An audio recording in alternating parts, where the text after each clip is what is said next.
Assalamualaikum warahmatullahi wabarakatuh.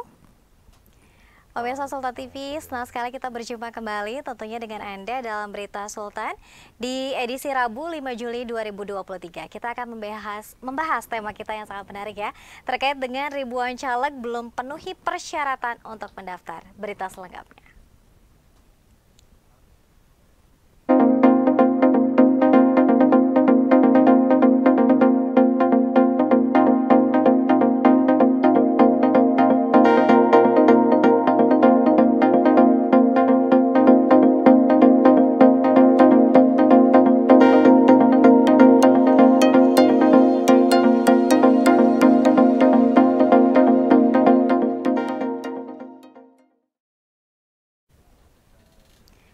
Ya, pemirsa Sultan TV, bahwa seperti kita ketahui bersama bahwa KPU RI dan juga diikuti dengan KPU di setiap daerah ini telah membuka pendaftaran bagi bacaleg di DPR RI dan juga DPRD khususnya Provinsi Banten. Namun kalau kita lihat dari data pusat bahwa baru 10,19% ini caleg DPR RI yang sudah memenuhi persyaratan administratif.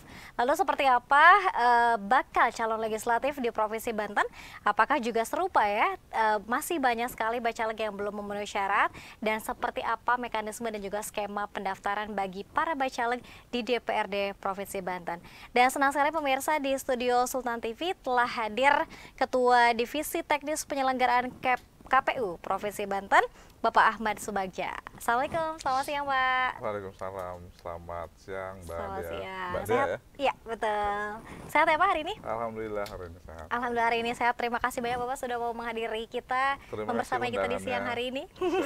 Baik, sehat-sehat Alhamdulillah ya.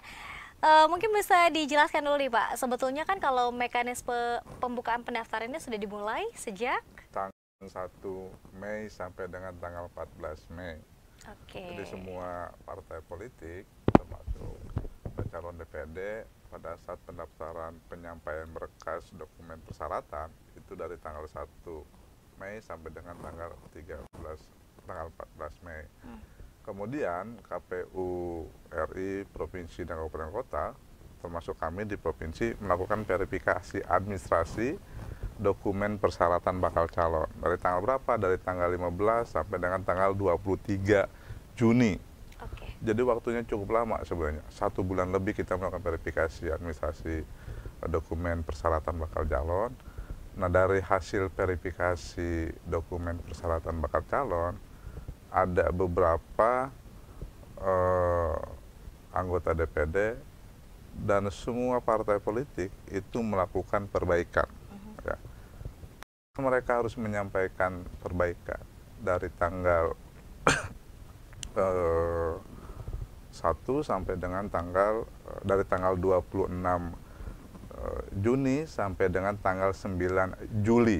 Ya. Jadi sekarang prosesnya adalah proses penyampaian dokumen perbaikan yang dilakukan oleh semua partai politik dan bakal calon anggota DPD. Dokumennya apa yang harus diperbaiki? Dokumen yang pada saat permin itu ada catatan-catatan untuk dilakukan perbaikan. Maka dokumennya pada saat sekarang tanggal 26 sampai dengan tanggal 9 Juli itu harus mereka lakukan perbaikan. Nah, sekarang tahapannya lagi tahapan penyampaian dokumen perbaikan. Baik, penyampaian tahapan dokumen perbaikan. Betul. Sekarang sudah 5 Juli 2023, artinya masih ada sekitaran 4 hari lagi ya Pak sampai, untuk memperbaiki. Sampai dengan tanggal 9 Juli. Kita tunggu sampai pukul 23:59 di hari terakhir. Mudah-mudahan partai politik bisa lebih cepat, lebih baik. Kemudian dokumennya itu bisa menyesuaikan dengan semua dokumen yang dilakukan perbaikan. Jadi prosesnya sama. Nah, sekarang DPD juga sudah beberapa menyampaikan dokumen perbaikan. Dari 24 bakal calon DPD, sampai hari kemarin itu ada 8 bakal calon DPD yang sudah menyampaikan dokumen perbaikan. Dan hari ini ada 2, jadi totalnya mungkin sampai hari ini ada sekitar 10 bakal calon anggota DPD yang sudah menyampaikan dokumen perbaikan persyaratan bakal calon. Nah, setelah itu baru kita akan verifikasi lagi, verifikasi semua dokumen itu dari tanggal 10 Juli sampai dengan tanggal 31 Juli. Jadi waktunya kurang lebih sekitar 21 hari kita melakukan verifikasi administrasi dokumen perbaikan bakal calon, baik DPRD maupun DPD. Oke, dan ini masih ada skema untuk perbaikan sampai 9 Juli, kemudian juga ada verifikasi yang kedua ya Pak, yang dilakukan oleh KPU Provinsi Banten, untuk kemudian tadi dicek kembali seperti apa kelengkapan administrasinya. Nah, kalau di pusat sendiri Pak, ada baru 1.000 katanya yang sudah memenuhi syarat, 9.000 lainnya katanya belum memenuhi syarat. Kalau di Provinsi Banten sendiri, dari jumlah seluruh bacalek yang sudah mendaftar? Di kita itu, dari 18 partai politik yang menyampaikan bakal calon, sejumlah 1.560 dari 18 partai politik itu ada 1.560 yang menyampaikan bakal calon anggota DPRD provinsi. Tentu setiap partai jumlahnya variatif. Ya. Ada satu partai yang memang memenuhi kuota 100% ya di setiap dapil. Tapi ada juga yang setiap partai tidak memenuhi. Karena kan jumlah kursi di DPRD Provinsi Banten kan 100 ya sekarang. Dibandingkan pemilu sebelumnya hanya 85, jadi sekarang menambah 15 jadi 100. Beberapa partai politik mengajukan 100 bakal calon anggota DPRD. Tapi ada juga beberapa partai politik yang mengajukannya itu tidak memenuhi 100%, makanya jumlahnya hanya 1.560. Dari 1.560, hanya 70 yang pada saat verifikasi administrasi itu kita berikan status MS. Oke, selebihnya ada sekitar 1.490 ya, 1.490-an itu statusnya masih BMS. Kenapa? Karena ada beberapa dokumen-dokumen yang masih belum sesuai yang diupload di dalam silon. Jadi tentu kita sampaikan ke partai politik untuk melakukan perbaikan. Beragam ya perbaikannya, mulai dari foto, mulai dari KTP, mulai dari surat pengendalian dan seterusnya. Nah, kita harapkan dalam proses perbaikan ini partai politik mampu menyelesaikan beberapa dokumen perbaikan. Jadi itu domainnya partai politik ya untuk melakukan perbaikan. Sekali itu Mbak. Baik, karena memang kalau kita lihat dari skema waktu sih sebetulnya cukup panjang ya. Sangat panjang. Sangat panjang. Nah, kalau di KPU RI sendiri ini ada ditemukan ketika BMS tadi adalah ada katanya yang didaftarkan secara ganda. Betul. Kalau di KPU Provinsi Banten sendiri menemukan hal yang sama seperti apa? Di kita itu ada beberapa memang yang bakal caleg itu ditemukan ganda ya. Saya nggak perlu sebutkan partainya ya, tapi ada beberapa jumlah yang memang dia itu terdaftar di lebih satu dapil atau di lebih satu partai politik. Nah, kalau yang statusnya ganda itu, kita menyampaikan ke teman-teman partai politik supaya partai politik itu mengklarifikasi bakal calon yang diajukan. Karena kan yang kenal partai politik, kita kan tidak kenal langsung dengan para calon ini kan. Maka partai politik harus bisa mengklarifikasi bakal calon yang diajukan itu, apakah mereka itu si calon memilih di partai yang A misalnya, di dapil A, atau di dapil B, atau di partai B. Nah, salah satunya si caleg itu harus memilih dan membuat surat pengunduran diri yang perlu disampaikan. Karena kalau mereka itu terdaftar di 2 partai atau lebih, atau terdaftar di beberapa dapil, pasti status di akhirnya itu akan TMS. Ya. Karena dia ganda. Karena kalau TMS itu pasti akan berakibat pada proses pencalonan. Kan tidak mungkin namanya itu dalam satu surat suara atau di beberapa partai nomornya ada gitu kan, orangnya ada, kan nggak lucu juga. Pasti itu domainnya partai. Dan kita sudah sampaikan ke partai bahwa ada beberapa yang memang calegnya itu ganda lebih dari satu partai atau dari satu dapil. Nanti mereka yang akan mengklarifikasi ke partainya. Jadi mekanismenya seperti itu. Ya. Baik, mungkin bisa dijelaskan juga nih Pak, seperti apa ketika dari KPUD Provinsi Banten menyampaikan terkait dengan tadi banyak hal yang masih harus dipenuhi lagi soal persyaratannya, seperti apa respon dari parpol? Oh iya, jadi memang sebelum masa perbaikan ini dilakukan, kita kan menyampaikan semua dokumen hasil verifikasi berkas bakal calon ya. Tentu melalui silon, karena hard copy-nya kita nggak sampaikan, tapi melalui silon. Silon itu kan sekarang semua partai politik bisa mengakses tentu melalui admin dan operatornya masing-masing. Semuanya kita berikan catatan dengan jelas. Misalnya si A kekurangannya apa, si B kekurangannya apa, misalkan. Itu kita berikan catatan dan partai politik punya kesempatan untuk melakukan konsultasi kepada teman-teman KPU.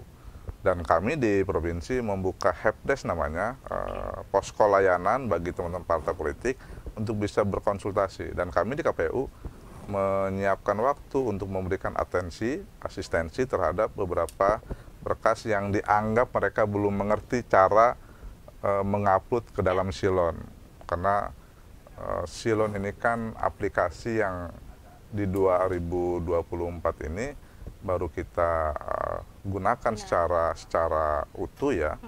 Di 2019 dulu Silon tidak digunakan secara utuh. Jadi semuanya serba manual. Nah, sekarang semuanya menggunakan Silon. Semua tahapan KPU itu sekarang di era digitalisasi itu semuanya menggunakan aplikasi. Jadi tidak ada tahapan KPU yang tidak menggunakan sistem digitalisasi.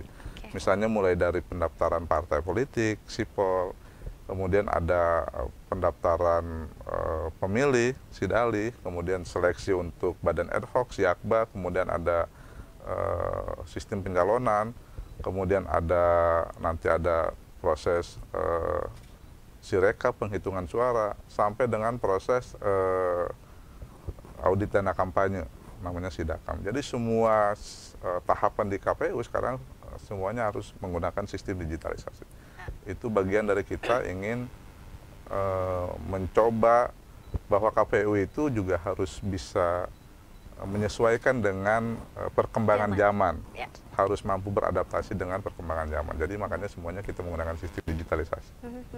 Baik, dan ini harapannya bahwa bisa responnya bisa lebih cepat. Terus tadi juga Bapak sebutkan bahwa semua parpol melalui adminnya ini bisa mengecek secara online kapan saja. Kemudian juga ini lebih ramah lingkungan tentunya. Oh iya, Pak, ya? Betul. Jadi dengan sistem begini tidak ada banyak sampah yang harus mereka bawa ke KPU. Dulu setiap partai itu kalau satu partai misalnya membawa 5-10 kontainer, bawa kontainer, kalau dikalikan sekian puluh partai kan cukup banyak. Nah hari ini memang dengan sistem digitalisasi cukup efisien dan partai politik semuanya harus berbondong-bondong untuk memodernisasikan sistem internalnya, baik itu sistem administrasi partai politik, sistem akuntabilitas keanggotaan. Jadi ini penting saya kira, selain kami sebagai penyelenggara, teman-teman partai juga bisa mengedukasi bagaimana tahapan pemilu itu juga harus menggunakan sistem komputerisasi. Baik, tentunya tadi dengan harapan responnya bisa lebih cepat, kemudian juga pendataannya juga bisa lebih cepat. Oh iya, itu tentu. Oke. Nah, Pak Ketua Divisi mungkin bisa dijelaskan juga ketika misalnya di tahapan ini sampai 9 Juli masih ada saja bacalek yang mungkin belum memenuhi persyaratan tadi. Seperti apa yang harus dilakukan? Iya, jadi memang kami berikan batasan waktu dalam regulasi di KPU itu, di PKPU nomor 10 termasuk di Juknis kita, Juknis 403, semua partai politik itu harus melengkapi dokumennya sampai dengan tanggal 9, pukul 23:59. Jadi sampai pukul 12 malam lah kira-kira begitu. Dan kita harapkan semuanya sudah clear, ya. Jadi tidak ada lagi status yang BMS, semuanya MS. Makanya partai politik sekarang kita asistensi betul.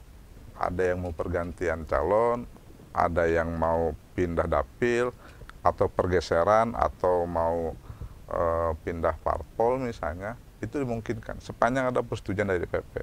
Makanya kita asistensi betul setiap hari supaya tidak ada dokumen yang kemudian itu statusnya itu BMS atau tidak memenuhi syarat. Karena ini harinya hari terakhir begitu kan, untuk mereka untuk bisa melakukan proses perbaikan. Kecuali misalnya ada kebijakan baru, proses ini tahapannya diperpanjang, teman-teman partai politik mungkin punya napas lagi untuk melakukan proses perbaikan. Tapi sampai hari ini di regulasi kami, bahwa proses perbaikan itu, penyampaian dokumen perbaikan itu hanya sampai dengan tanggal 9 Juli, pukul 23 sampai 59. Oke, 23.59 waktu Indonesia Barat, karena 00 ini sudah ganti hari ke 10 Betul, Juli ya, tanggal 10 Juli. 2023. Baik, mungkin bisa dijelaskan juga Pak, setelah nanti 9 Juli kemudian sudah mencoba kembali untuk memenuhi syarat-syarat tadi, kemudian juga ada tahap verifikasi yang kedua. Kapan kemudian KPUD Provinsi Banten ini mengumumkan ini loh nama-nama secara resmi Bacalek DPRD? Oke, jadi pada tanggal 10 Juli sampai dengan tanggal 31 Juli itu kita melakukan proses verifikasi administrasi perbaikan dokumen ya. Jadi dokumen yang mereka sudah sampaikan ke kita, KPU melakukan proses verifikasi lagi, kita cek satu-satu dokumen yang sudah disampaikan apakah sudah betul atau sudah sesuai atau sudah lengkap begitu ya. Nah, setelah itu kita akan lakukan proses penyampaian hasil kepada partai politik peserta pemilu. Penyampaian hasil melalui berita acara kita sampaikan ke partai politik. Kemudian baru ada proses pencermatan DCS. Pencermatan DCS itu dari tanggal 6 Agustus sampai dengan tanggal 11 Agustus. Ya, itu yang akan kita sampaikan ke teman-teman partai politik. Apa konsekuensi dari proses pencermatan DCS? Teman-teman partai politik masih bisa melakukan pencermatan, masih bisa melakukan pergantian, atau misalnya mau ada proses pergeseran nama-nama yang disampaikan oleh KPU dalam proses pencermatan DCS. Baru setelah proses pencermatan DCS, KPU akan menyampaikan susunan DCS, rancangan DCS, kemudian kita umumkan kepada publik. Sehingga publik bisa merespon dari daftar caleg yang diumumkan ya, daftar bakal caleg, daftar calon sementara yang diumumkan, sehingga publik bisa melakukan respon dengan tanggapan masyarakat kepada kita semua. Jadi ini tahapan pencalonan yang cukup panjang dari pemilu-pemilu sebelumnya. Kalau kita lihat misalnya dari bulan Mei sampai dengan bulan November itu Mei, Juni, Juli, Agustus, September, Oktober, November, kurang lebih 7 bulan. November itu kita tetapkan DCT itu di tanggal 5, tanggal 4 atau tanggal 5 November kita penetapan DCT. Sebelumnya itu ada pencermatan DCT. Dan partai masih punya ruang untuk melakukan proses pergantian, kemudian pergantian nomor urut, karena itu domainnya partai politik.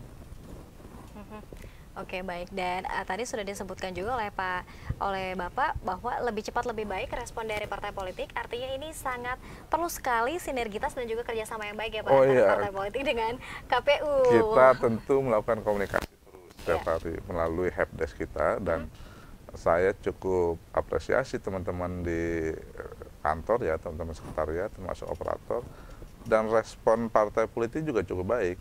Dan setiap hari hampir ada partai politik yang hadir ke kantor kita untuk bertanya, konsultasi, dan kita memberikan asistensi betul dengan teman-teman partai politik supaya mereka itu tidak salah mengupload dokumen, atau misalnya salah menempatkan dokumen di setiap menu yang ada di silon ya. Silon ini kan bagi teman-teman parpol harus bisa menyesuaikan untuk bisa mengupload dokumennya dengan baik. Jangan sampai ada kesalahan-kesalahan. Oke, sehingga tadi kalau misalnya ada kesalahan, statusnya pasti dinyatakan belum memenuhi syarat. Betul. Ya, Pak? Makanya kita minta sehari sebelum mereka menyampaikan berkas, kita akan cek. Kalau misalnya masih ada dokumen yang kurang, kita minta lengkapi sampai clear. Jadi tidak ada lagi status yang TMS pada saat kita lakukan verifikasi.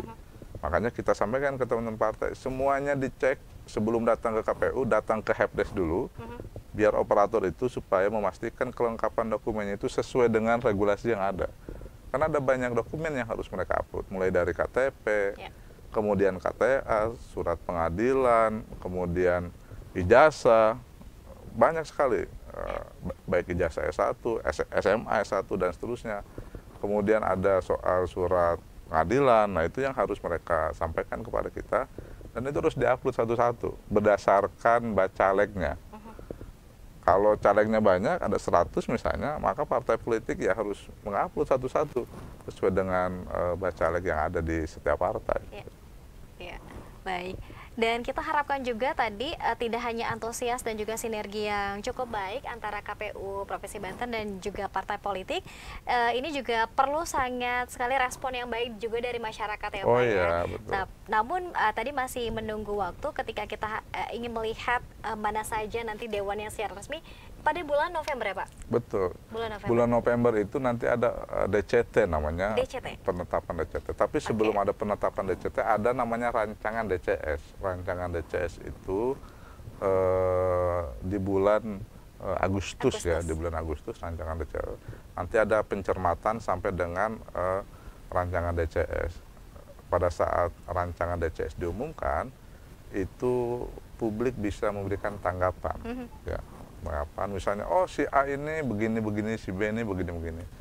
Respon publik itu kan juga penting saya kira untuk memastikan bahwa bakal calon anggota DPRD yang diusulkan oleh partai politik itu clear, kemudian memang orang-orang yang pilihan berdasarkan usulan partai politik. Makanya saya selalu mengimbau ke teman-teman partai politik bahwa dalam proses pencalonan ini, partai politik itu menjadi gerbang bagi seleksi anggota DPRD di internal partai. Partai itu menjadi alat filterisasi, harus mampu melakukan tracking terhadap bakal calon anggota DPRD. Baik. Karena mereka yang mengenal langsung dengan calegnya, mereka yang mengusulkan. Jadi harus dipastikan semua calegnya itu clear. Clear itu misalnya tidak ada masalah, tidak ada kasus-kasus begitu kan. Saya kira itu, Mbak. Baik, artinya harus ada filterisasi terlebih dahulu dari partai politiknya. Betul. Jangan sampai kemudian nanti dicalonkannya adalah bukan yang betul-betul kader yang terbaik ya. Jadi setiap parpol harus mengirimkan kader-kader terbaiknya ke KPU Provinsi Banten. Terima kasih banyak Pak Ahmad Subagja, selaku Ketua Divisi Teknis Penyelenggaraan KPU Banten. Semoga nanti kita bisa update lagi Pak terkait dengan skema dan juga alur bagaimana pendaftaran caleg, dan mungkin nanti menjelang Pilpres juga ini akan sangat seru ya Pak. Mudah-mudahan kita bisa berkomunikasi terus dengan teman-teman di Sultan TV. Baik. Karena kantor kita kan dekat. Jalan kaki juga bisa. Jalan kaki juga bisa ya Pak ya. Baik, sebagai closing statement ya Pak, terakhir apa yang ingin disampaikan kepada parpol, kemudian juga bacalek dan juga masyarakat? Oke, pertama saya ingin menyampaikan bahwa tahapan inilah tahapan masa perbaikan penyampaian dokumen kepada KPU. Jadi semua parpol harus dipastikan dokumennya lengkap ya. Karena tidak ada lagi proses perbaikan kecuali misalnya ada regulasi baru. Dan kami berharap ada respon positif dari masyarakat dalam proses tahapan pemilu. Masyarakat harus proaktif untuk bisa menyampaikan tanggapannya, ide-idenya. Karena ini penting, bahwa kontrol sosial itu bukan hanya dari Bawaslu misalnya sebagai lembaga pengawasan pemilu, tapi masyarakat, media, stakeholder juga harus sama-sama saling mensupport, mengawasi supaya pemilu ini berjalan dengan baik. Amin. Damai, sejahtera, dan kita berharap tidak ada konflik yang menimbulkan gejolak di tengah masyarakat. Betul, amin. Tetap menjaga kondusivitas Siap. ya, dan tentunya ide-ide dan tadi masyarakat juga harus respon secara aktif untuk kemudian juga mendukung penyelenggaraan dari Pileg dan juga Pilpres 2024 yang lebih baik lagi nanti 2024. Terima kasih sekali lagi Pak Ahmad Subagja, Ketua Divisi Teknis Penyelenggaraan KPU Provinsi Banten. Sukses selalu untuk KPU Banten. Makasih Mbak Dea. Semangat bertugas sampai nanti. Semoga ini masih sehat. berdarah-darah ya Pak, masih sampai 2024. Kita ini kan menggantikan komisioner yang lama ya, dan kebetulan 7 orang ini semuanya baru, Mbak. Dan berlatar belakang rata-rata semuanya memang penyelenggara pemilu dari kabupaten kota. Ya, mudah-mudahan kita punya sinergitas, punya visi yang sama supaya pemilu di Banten itu sama seperti pemilu-pemilu yang dulu. Tidak ada konflik, damai, berharap partisipasinya juga tinggi. Amin. Gitu. Baik, terima kasih banyak sekali lagi Pak Ahmad Subagja, dan pemirsa terima kasih juga atas kebersamaan Anda. Tentunya nanti kita akan hadir kembali terkait dengan juga update ya terkait dengan Pileg dan juga Pilpres 2024 hanya di Sultan TV. Terima kasih atas kebersamaan Anda. Wassalamualaikum warahmatullahi wabarakatuh. Waalaikumsalam. Makasih Mbak Dea ya. Terima kasih banyak Pak. Oke. Iya, Mbak Dea. Mbak Dea ya. Saya nanti izin save nomor Bapak. Oke, siap. Oke. Ternuhun ya Pak, sudah Mangga. mau direpotin. Boleh minta foto dulu nggak? Ah, boleh dong. Oh iya.